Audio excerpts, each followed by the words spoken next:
다 함께 우리 하나님 말씀 여호수아 13장 1절에 있는 말씀을 보겠습니다. 여호수아 13장 1절에 있는 말씀입니다. 여호수아가 나이가 많아 늙음에 여호와께서 그에게 이르시되 너는 나이가 많아 늙었고 얻을 땅이 매우 많이 남아 있도다.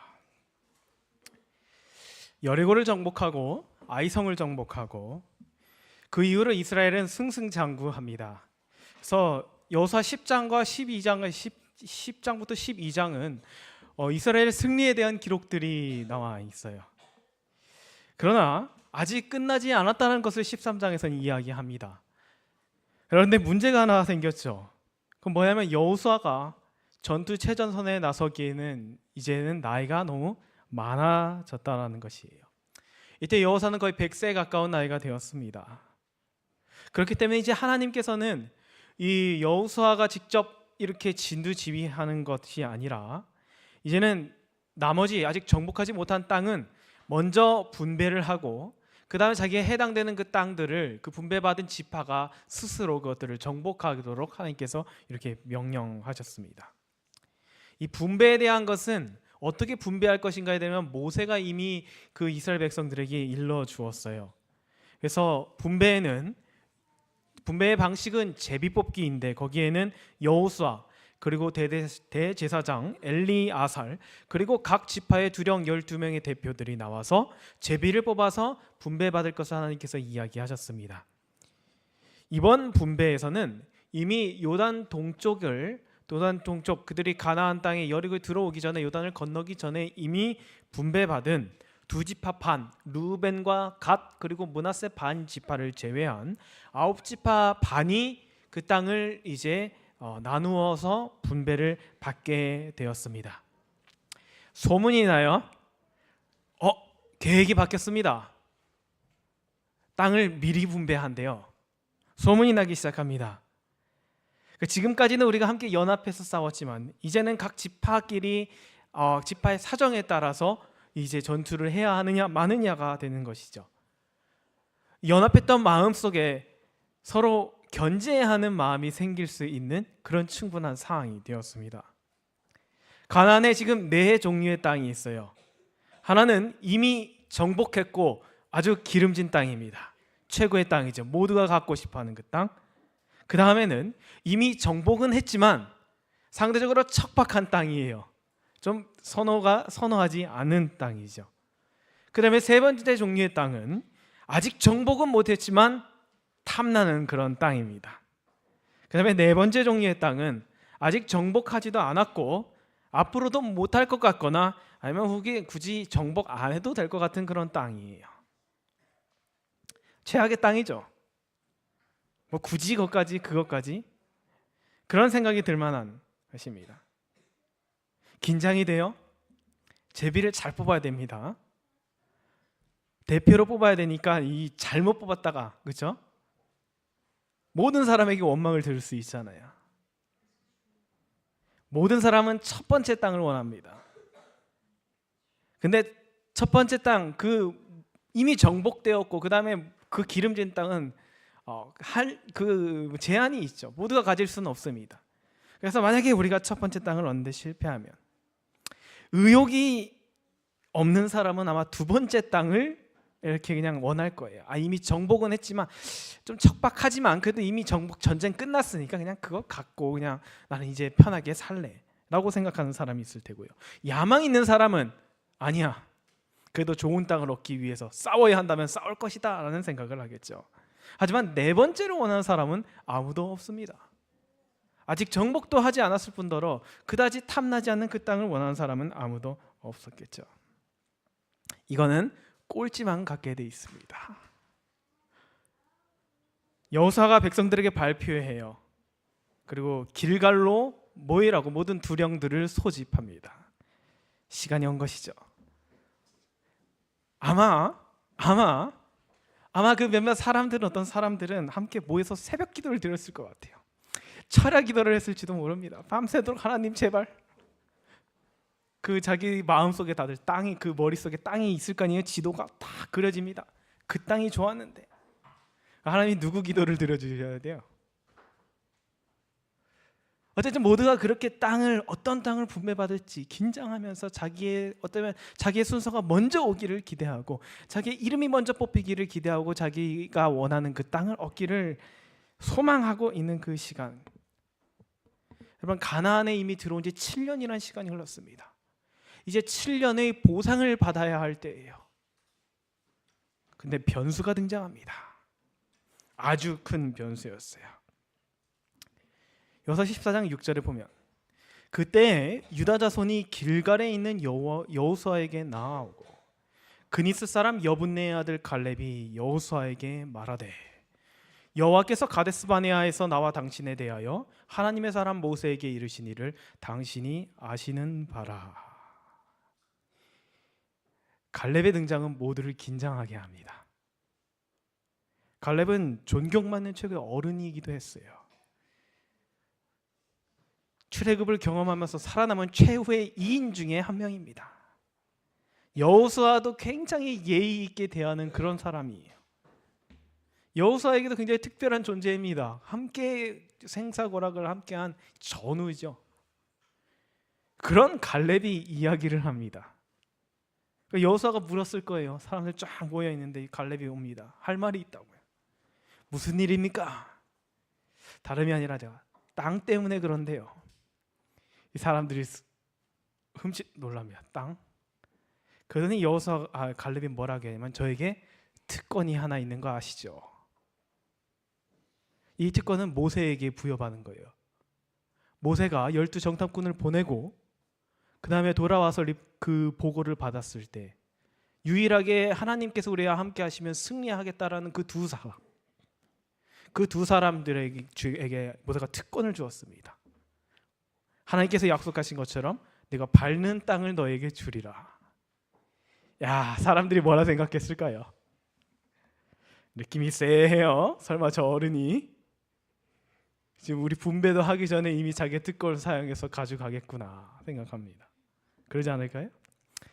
갑자기 45년 전 이야기를 꺼냅니다.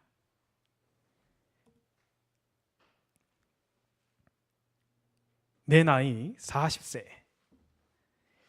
여호와의 종 모세가 가데스 바네아에서 나를 보내어 이 땅을 정탐하게 하였으므로 내가 성실한 마음으로 그에게 보고하였고 나와 함께 올라갔던 내 형제들의 백성의 간담을 높게 하였으나. 이게 아주 전형적인 딱 그 순서를 갖추고 있어요. 나 때는 갑자기 45년 전 이야기를 꺼냅니다. 여호수아와 둘만 아는 이야기예요. 다른 사람들은 모릅니다. 그래서 추억을 소환해요. 그때 우리 거기 갔었잖아 같이. 사람들이 와서 듣기에는 어떻겠습니까? 이 슬슬 이제 시작하는구나. 자기의 특권과 자기의 선택권을 정당화하기 위하여. 그렇게 오해할 수 있을 만한 상황이죠. 우리 가나안 같이 갔다 오지 않았냐고. 우리 특수요원 아니냐고. 특수요원 같은 부대 출신 아닙니까? 그때 우리는 할 수 있다고 얘기했지만 다른 사람은 못한다 그랬잖아요. 그렇죠? 근데 우리가 옳았습니다. 우리는 하나님께 충성을 다했잖아요.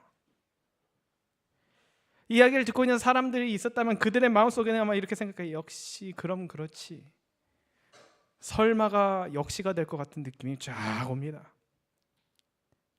그때 우리가 비록 가나안은 못 들어왔지만 모세가 우리가 충성을 한 것으로 보상을 약속한 것 기억합니까? 라고 갈렙이 이야기합니다. 나는 내 하나님 여호와께 충성하였으므로 그날에 모세가 맹세하여 이르되 내가 내 하나님 여호와께 충성하였은즉 내 발로 밟는 땅은 영원히 너와 내 자손의 기업이 되리라 하였나이다. 여러분, 지금 갈렙의 그 대화를 보면요, 갈렙은 지금 자기의 목적을 달성하기 위하여 조금씩 가는 것처럼 보입니다. 그렇죠? 처음에 뭐예요? 추억 소환을 해요. 장로님 기억하시죠? 우리 그때 그랬잖아요.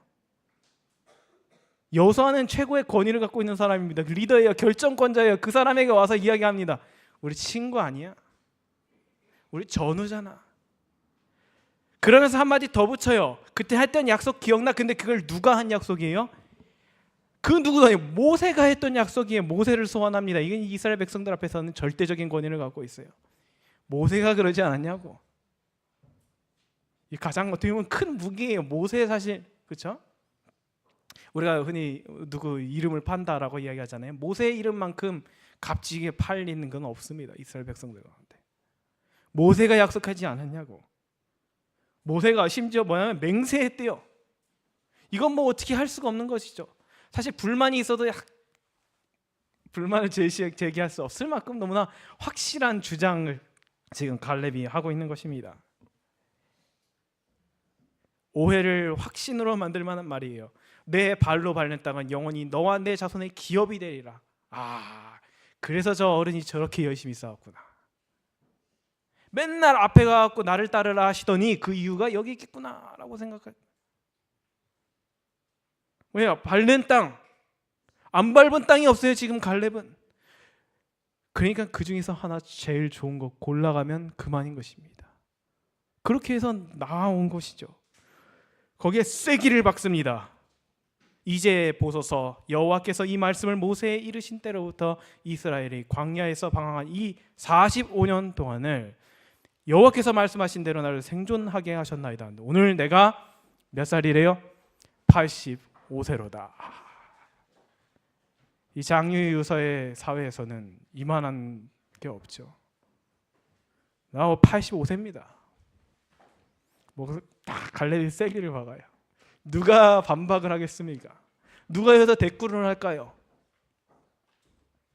가장 경험이 많은 사람, 가장 전쟁에서 공을 많이 세운 사람, 그러다 모세에게 약속을 받은 사람, 그러다 여호수아를 제외하고는 가장 최고의 연장자.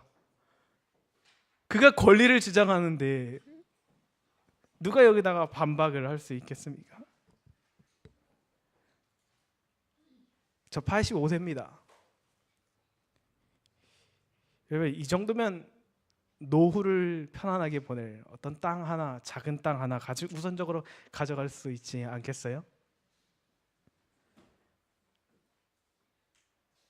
인간사에서는, 이 세상에서는 당연히 있을 법할 만한 일 아닙니까? 그렇죠. 보상이 있는 시대의 세계에서는 너무나 당연한 요구이자 권리일 것입니다. 권리를 찾는 것, 아무도 대꾸할 수 없을 만한 주장이에요. 사실 이렇게 말했을지라도 인정받을 수 있었던 사람이 갈렙입니다. 갈렙은 늘 맨 앞에 서서 앞장서서 싸우고 늘 솔선수범했던 사람이에요. 모든 사람이 인정할 수밖에 없는 그런 권리를 갖고 있는 그런 사람입니다. 그래서 사람들이 아마 이렇게 생각했을 거예요. 그럼 그렇지. 그런데 그가 뒤에 이어서 한 말은 여호수아뿐 아니라 모든 사람을 놀래게 합니다. 여러분, 이런 데서 노후를 한번 보내봐야겠죠. 그렇지 않습니까? 그리스 산토린이라는 곳인데 꼭 한번 가보고 싶어요. 뭐 이스라엘이랑 좀 분위기는 다르겠지만 따뜻한 지중해를 끼고 있는 도시들에 주는 그 편안함과 안락함, 아마 생각했을 거예요. 딱 저 동네에 원할 것 같은데 저 어르신이. 근데 모두의 예상을 끄고 갈렙은 이렇게 이야기합니다. 모세가 나를 보내던 날과 같이 오늘도 내가 여전히 강건하니 내 힘이 그때나 지금이나 같아서 싸움에나 출입에 감당할 수 있으니 그날에 여호와께서 말씀하신 이 산지를 지금 내게 주소서. 당신도 그날에 들으셨거니와 그곳에는 아낙 사람이 있고 그 성읍들은 크고 견고할지라도 여호와께서 나와 함께 하시면 내가 여호와께서 말씀하신 대로 그들을 쫓아내리이다. 여러분, 지금 이 갈렙이 하는 이 고백은요, 여러분, 누가 이 말을 상상했겠습니까? 그렇죠. 85세 된 어른이, 할아버지예요, 말 그대로. 물론 아직 힘이 있고 기력이 있다라고 하지만 누가 이 말을 상상이나 했겠습니까? 그럴 줄 몰랐습니다. 처음에는 그럴 줄 몰랐어요. 그 점잖고 매사에 수범하던 그 모범적인 노인이 자기의 권리를 주장하며 가장 좋은 땅을 달라고 할 것처럼 그런 이야기를 할 줄은 몰랐습니다. 그래서 어른인 줄 알았는데 사실 꼰대였구나라고 생각하고 있는데 이제 보니까 진짜 어른이에요. 그럴 줄은 몰랐습니다. 이렇게까지 할 줄은 몰랐어요. 좋은 표현으로 하죠. 그렇게 말할 줄은 전혀 몰랐습니다. 그 누구도 겁이 나서 기대조차 하지 않던 그 땅을, 그리고 또 딱히 용기 내기에는 별 볼 일 없어 보이는 그 산지를, 그 땅을 달라고 하는 그 갈렙의 모습. 속물적인 그런 사람들마저도 굉장히 놀랄 만한, 또 내심 기뻐할 만한, 아이고 저걸 가져가시면 감사하죠 라고 할 만한 그런 발언을 갈렙이 한 것이죠. 여호수아는 이 갈렙의 특권을 허락해 주었습니다. 그리고 그는 모두의 예상을 깨고 헤브론을 주장했어요. 여러분, 굉장히 이것은 놀라운 고백입니다. 이 산지를 내게 주소서라는 것은 하나님, 저거를 내가 보상으로 갖겠습니다 라는 표현이 아니에요. 막 용기에 넘쳐갖고 저거 하나님, 저거 제가 갖겠습니다 라고 하는 것이 아니에요.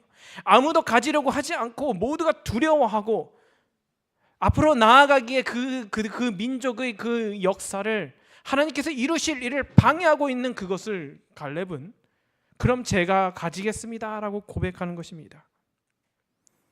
갈렙은 이 땅을 45년 전부터 마음에 두고 있었어요.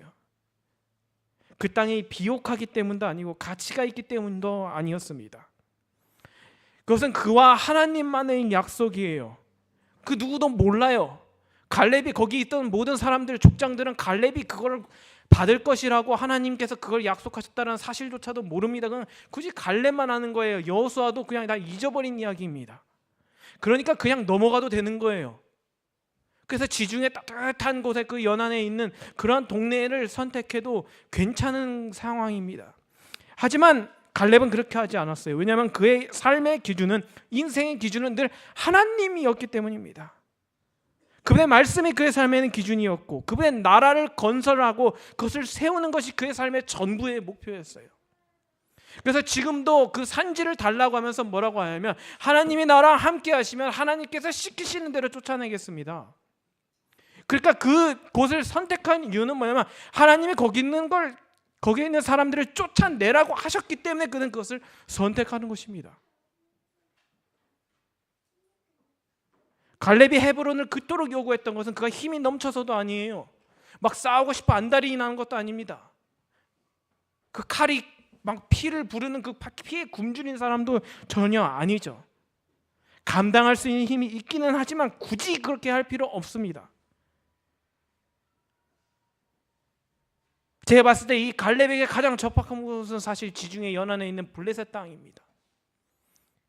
거기 따뜻한 동네 가고 거기 편안하게 날마다 누워서 손자들 재롱 보면서 그렇게 지내면 얼마나 좋을까요? 그게 마땅치 않겠습니까? 지금까지 그가 걸어온 길을 본다면 그것이 보상으로서 적합하지 않을까요? 하지만 갈렙은 45년 전 그 땅을 봤을 때부터 그것을 마음에 품고 있었습니다. 그리고 그가 그 헤브론이라는 산지를 마음에 품고 있었던 이유는 그의 삶의 기준이 하나님, 그분의 뜻이 되었기 때문이에요. 갈렙은 그때 그래서 여호수아와 대화 속에서 다시 한번 회상을 합니다. 45년 전 기억하십니까? 우리를 돌이키게 만들었던 것, 하나님의 뜻을 거스리고 다시 광야로 우리의 몸을 돌이키게 만들었던 것, 그것이 바로 헤브론이었습니다. 여호수아. 거기에 거하는 아낙 자손 때문에 우리가 겁먹고 이 땅에 못 오지 않았습니까? 그때 갈렙은 결심을 해요. 우리가 저 땅에 하나님의 나라를 세워야 되는데 그것이 하나님의 뜻인데 저게 가장 큰 방해거리가 되는구나. 여리고도 무너뜨렸고 아이성도 무너뜨렸고 이 가나안의 수많은 왕들을 다 이기고 승리해왔지만 그들마저도 겁먹게 만들었던 곳이 바로 이 헤브론입니다. 아낙 자손. 저기는 아닌 거예요. 저기는 도저히 생각이 나지 않아요. 저거는 아니에요. 저기는 인간의 영역이 아닌 것 같아 라고 들 만큼 그렇게 어려운 것이 헤브론이었어요. 그렇기 때문에 이스라엘 백성들이 그렇게 멋진 포도원과 그런 수많은 기름진 땅을 보고도 망설임 없이 그냥 아이고 딴 데 찾아보자라고 할 만큼 겁을 먹게 했던 것이 바로 이 헤브론이었습니다. 그래서 갈렙은 그것을 품고 있었던 거예요. 하나님 나라를 세우려면, 이 공동체를 유지하려면, 우리 민족을 하나님의 뜻대로 살도록 인도하려면 저 성읍을 우리가 가져야 되는구나. 근데 아무도 그것을 선뜻 나서려고 하지 않을 때 갈렙은 하나님 그럼 제가 갖겠습니다. 갈렙이라고 왜 평안함을 좋아하지 않겠습니까? 갈렙이라고 왜 따뜻한 그런 해안가를 원치 않았겠습니까? 하지만 갈렙은 그것보다 더 중요한 것이 있어요. 그것은 무엇이냐면 하나님이 그들을 인도해 넣으신 목적인 것이죠. 가나안으로 들이시는 목적인 것입니다. 하나님은 이 땅에 그분의 나라를 세우기 원하시고 그분의 백성들이 그분의 뜻대로 살아가기를 원하시는데 그 나라를 세우는데 저것이 방해된다면 기꺼이 내가 저것을 차지하겠노라고. 내가 저것을 차지함으로써 이스라엘 백성들이 용기를 갖고 다른 땅들을 다 정복해 나갈 수 있다면 나는 기꺼이 그렇게 하겠노라고 생각하며 갈렙은 그것을 선택한 것이죠. 이 산지를 내게 주소서. 여러분 세상의 시선으로 이건 결코 보상이 될 수가 없습니다. 근데 갈렙은 망설임 없이 이것을 택해요. 갈렙의 고백은 매우 담백합니다. 거기는 가나안 최고의 전사들이 살고 가장 튼튼한 성이지만 그는 이렇게 이야기해요. 만일 하나님이 나와 함께 하시면 저는 아낙 자손들을 정복할 수 있습니다. 이런 걸 주저없이 이야기합니다. 만일 하나님이 우리와 함께 하시면, 즉 하나님이 우리 편이 되신다면 누가 우리를 대적해서 이길 수 있겠습니까? 라는 것이 갈렙의 이야기예요. 이것은 또한 반대로 생각하자면 하나님이 나와 함께 하시지 않으면 이스라엘 온 군대가 나와 함께 하더라도 우리는 저걸 정복할 수 없을 것입니다 라고 갈렙은 이야기하는 것입니다. 모두가 달려들어도 얻을 수 없는 그 성을 갈렙은 그저 하나님께서 나와 함께 하시면 얻을 수 있다라고 고백하는 것은, 여러분 이것은 굉장한 믿음입니다. 그애가 살아가는, 그애가 지금까지 어떻게 살아왔는지를 증명해주는 한 가지 모습이기도 한 것이죠. 갈렙은 세상에서는 어리석다 비웃을지 모릅니다. 대체 어떻게 특권을 좀 거치게 표현 어떻게 그딴 데다가 쓰냔 말이죠. 후손들한테 대체 무슨 원망을 들으려고 그런 걸, 그 귀한 특권을 이스라엘에 딱 두 장 있는 거예요. 하나는 여호수아, 하나는 갈렙. 근데 그 두 장이 있는 거를 헤브론 따위에다가 사용을 하다니. 세상에서는 어리석은 사람이 있을지도 몰라요. 하지만 하나님 보시기에는 가장 충성되고 가장 지혜로운 전사였습니다. 성도 여러분, 그리스도인으로 산다라는 것은 바로 이런 갈렙과 같은 소명이 우리에게 주어졌음을 의미합니다. 하나님의 부르심, 하나님의 나라를 세우는 것. 성경에 두 가지 왕국이 나오죠. 은혜의 왕국과 영광의 왕국. 그리스도께서 재림하시면서 세우실 그 영광의 왕국이 오기 전에 모든 하나님의 자녀들은 그분의 은혜의 왕국을 세우고 지키고 유지해가는 데 동참하도록 부름을 받았습니다. 그리고 그것은 갈렙의 모습처럼 나를 위한 보상에 대한 욕심이나 기대를 포기해야 된다는 것을 의미해요. 여러분, 갈렙은 7년 동안 그와 사적 이익과는 별 관련 없는 전투를 가장 열심히 치열하게 치르면서 살았습니다. 7년 동안 가장 나이 든 그 노인이 가장 앞장서서 싸워서 얻어낸 것이 고작 헤브론이 되어야만 했다는 것이에요. 여러분, 사실 갈렙 그럴 수 있지 않습니까? 갈렙에 100번 양보해서 갈렙이 나는 내 운명은 헤브론이니까 하나님과 약속했으니까, 그러면 그 7년 동안 뭐 하고 있겠습니까? 저 같았으면 그때 때 되면 나도 그냥 그 앞에 나서면 되지. 7년 동안은 그냥 설렁설렁 뒤에서 그냥 격려하면서 야, 오늘도 수고했어, 잘했어, 기도해 줄게 이러면서 보내줘도 되지 않았을까요? 하지만 갈렙은 그렇게 하지 않았어요. 갈렙은 마치 자기 일처럼, 자기가 그것을 얻을 것처럼 매일매일 나가서 싸웠습니다. 그 마음속에서는 여전히 헤브론을 꿈꾸면서요. 여러분, 그것이 그리스도인의 삶의 모습이고 그것이 하나님 나라의 백성의 참된 모습이라고 하는 것이죠. 그리고 그런 모습을 하나님께서는 우리 교회에서 나타내기를 원하십니다. 나의 희생이, 여러분의 희생이, 헌신이 아무런 보상을 얻지 못할지라도 하나님을 위해 하는 것, 그것이 가나안 정복의, 그것을 계속 이어나갈 수 있는 유일한 열쇠가 되었다라는 것이죠. 모두가 다 여기까지인 것 같아. 모두가 다 여기서 여기까지만.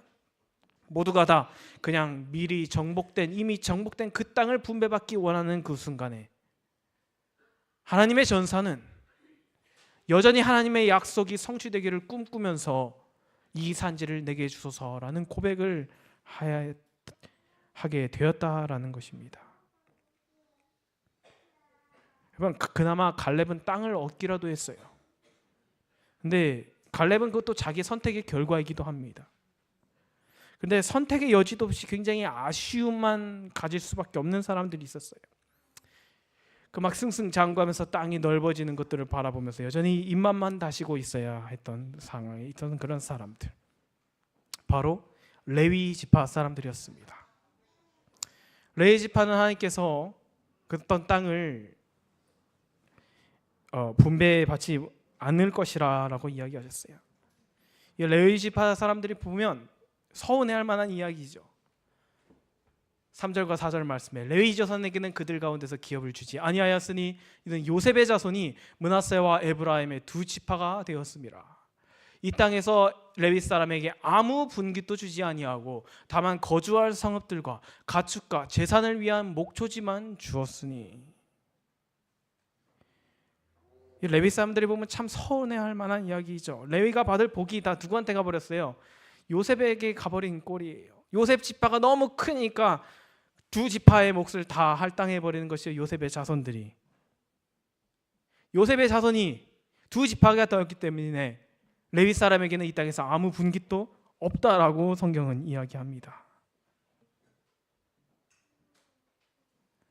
여러분, 그러나 그 레위 사람들 그거에 대해 하나도 불평하지 않았어요. 이 땅에서 얻을 수 있는 것을 모두 다 포기해야만 했음에도 불구하고 그들은 그것을 기쁘게 받아들였습니다. 하나님의 성도는, 하나님 나라의 백성은, 그분의 교회는 이렇게 세상을 향하여 아낌없이 주는 나무가 되어야 하는 것입니다. 그리스도인이라면 이웃을 향한 일방적 축복의 통로가 되어야 한다는 것이에요. 여러분, 돌아오지 않을 것입니다. 보상받지 못할 것이에요. 100번 양보해서 보상이라 해도 고작 헤브론 정도일 것입니다. 하지만 하나님의 백성이라면, 하나님의 전사라면, 그분의 참된 군사라면 하나님의 뜻에 맞춰서 주님께서 이루시기 원하는 그 일에 참여하는 것을 가장 큰 기쁨과 가장 큰 삶의 낙으로 삼게 된다라는 것입니다. 그것이 오늘 갈렙이 85세 동안 수십 년을 광야에서 보내면서 그가 마음속에 새기고 또 되새긴 그의 영적인 중요한 결심이었다라는 사실이죠. 이렇게 아무런 보상을 받을 수 없고 아무런 땅을 분배받지 못한 그 상황 속에서도 이 레위 지파는 전혀 불평하지 않았습니다. 그들이 그렇게 불평하지 않았었던 이유는 하나님께서 그들에게 말씀하신 것처럼 이스라엘의 하나님 여호와께서 그들의 기업이 되셨기 때문입니다. 내가 있으니까 더 이상 바랄 것 없지 않느냐라고 하나님께서 물으시는 거예요. 나 정도면 되지 않았어? 내가 너와 함께하면 그 정도면 되지 않았니? 라고 하나님께서 그들에게 이야기하셨고 그들은 그것을 기꺼이 감사함으로 받아들이게 된 것이죠. 그들은 이것을 믿었습니다. 그래, 땅은 없지만 여호와께서 우리의 기업이 되실 것이다 라고 그들은 그것을 신뢰하고 그 운명을 받아들이기로 한 것이죠.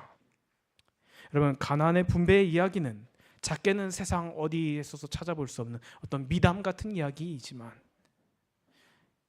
이것을 더 크고 확대해서, 그리고 이것의 본질적인 그 의미는 뭐냐면 하나님의 나라의 속성과 그분의 백성으로서의 자격에 대한 말씀입니다. 하나님 나라는 이런 사람들이 세우는 것이고 하나님 나라는 이런 사람들이 살아가는 것입니다. 그리고 하나님 나라에서는 이렇게 살아야 한다라는 것이죠. 하나님께서 우리에게 보상을 약속하신 적이 없습니다. 이 땅에서 얻을 수 있는 보상은 없어요. 교회는 그럴 것입니다. 여러분께서 안식일을 시간을 허락하시고 시간을 헌신하고 내가 재물을 바치고 하나님께서는 그것을 세상의 보상으로 돌려주시지 않을 것이라고 이야기하셨어요. 그 약속을 하신 적이 없습니다. 하나님께서는. 그렇기 때문에 우리는 늘 밑빠진 독에 물 붓는 것처럼 늘 퍼주기만 하다가 이 세상에서 삶이 끝나게 되는 것이 그것이 교회의 운명입니다. 그것이 갈렙의 삶이에요. 그것이 레위 지파의 모습입니다. 하지만 그럼에도 불구하고 그것이 우리의 기쁨이 되기를 축복합니다.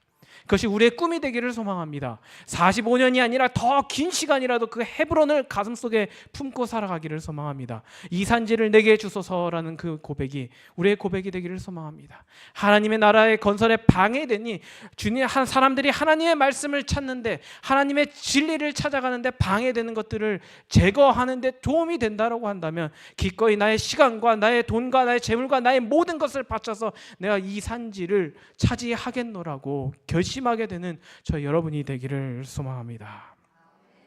뭐 하나 받은 것 없어도 뭐 하나 받을 것 없더라도 하나님의 백성이 되기를 선택하시는 저 여러분이 되기를 바라면서 오늘 말씀을 마치겠습니다.